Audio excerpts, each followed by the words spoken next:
तृणमूल कांग्रेस नेता शाहजहां शेख इन दिनों सुर्खियों में हैं। कलकत्ता उच्च न्यायालय ने शेख की गिरफ्तारी के मिले निर्देशों के बाद बंगाल के राज्यपाल सीवी आनंद बोस एक्टिव हो गए हैं। बोस ने सोमवार रात राज्य सरकार को निर्देश दिए कि अगर वो शेख को गिरफ्तार करने में विफल हो जाते हैं तो 72 घंटे के अंदर रिपोर्ट दाखिल की जाए। शेख पर यौन उत्पीड़न और जमीन कब्जाने का आरोप है। शेख के समर्थकों ने ही ईडी की टीम पर भी हमला किया था। वहीं राजभवन के एक अधिकारी ने बताया है कि राज्यपाल ने सरकार से बदमाशों द्वारा एक बच्चे को फेंके जाने वाले मामले की जांच करने और इसकी रिपोर्ट राजभवन को सौंपने के लिए भी कहा है। साथ ही अधिकारी ने यह भी बताया कि शेख की गिरफ्तारी में अगर राज्य सरकार असफल होती है तो उसे कारणों की रिपोर्ट भी राज्यपाल कार्यालय में सौंपनी पड़ेगी। कोलकाता हाईकोर्ट ने सोमवार को संदेश खाली मामले में स्वतः संज्ञान लेकर सुनवाई की थी, सू मोटो लिया था और सुनवाई के दौरान वकील ने कहा कि कई लोग संदेश खाली जाने की कोशिश कर रहे हैं, कुछ लोगों को जाने दिया जा रहा है और कुछ को गिरफ्तार किया जा रहा है। आपको याद होगा कि कोर्ट के आदेश के बाद ही शुभेंदु अधिकारी वहां पहुंचे थे। वकील ने इस पर कहा था कि मैं कोर्ट से अपील करता हूं कि एक स्वतंत्र कमेटी बनाई जाए जो संदेश खाली जाकर लोगों से बात करे।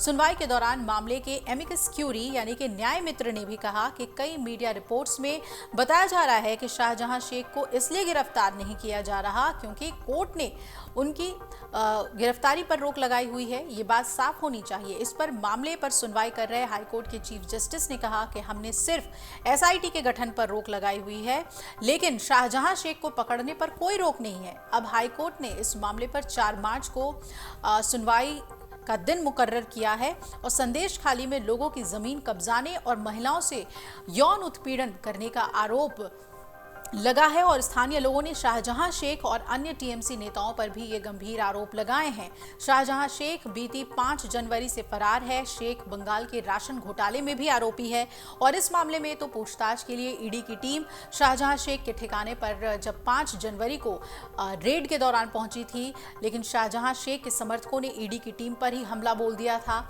ईडी टीम पर हमले के मामले में शाहजहां शेख के खिलाफ मामला दर्ज हुआ था।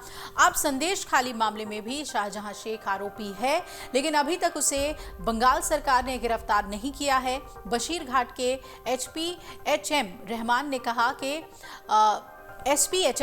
कहा कि हमें शाहजहां शेख के खिलाफ शिकायत मिल गई है और हम शिकायतों के आधार पर कार्रवाई कर रहे हैं।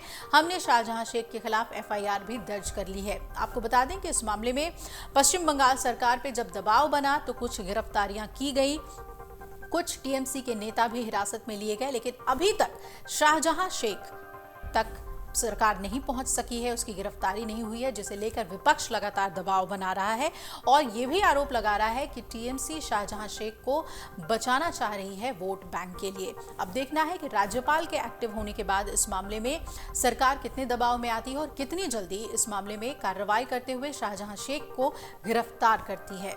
अगर आप ये वीडियो YouTube पर देख रहे हैं तो हमारे चैनल को सब्सक्राइब करें और बेल आइकन को दबाना ना भूलें। अगर आप Facebook पर ये वीडियो देख रहे हैं तो हमारे पेज को लाइक करें।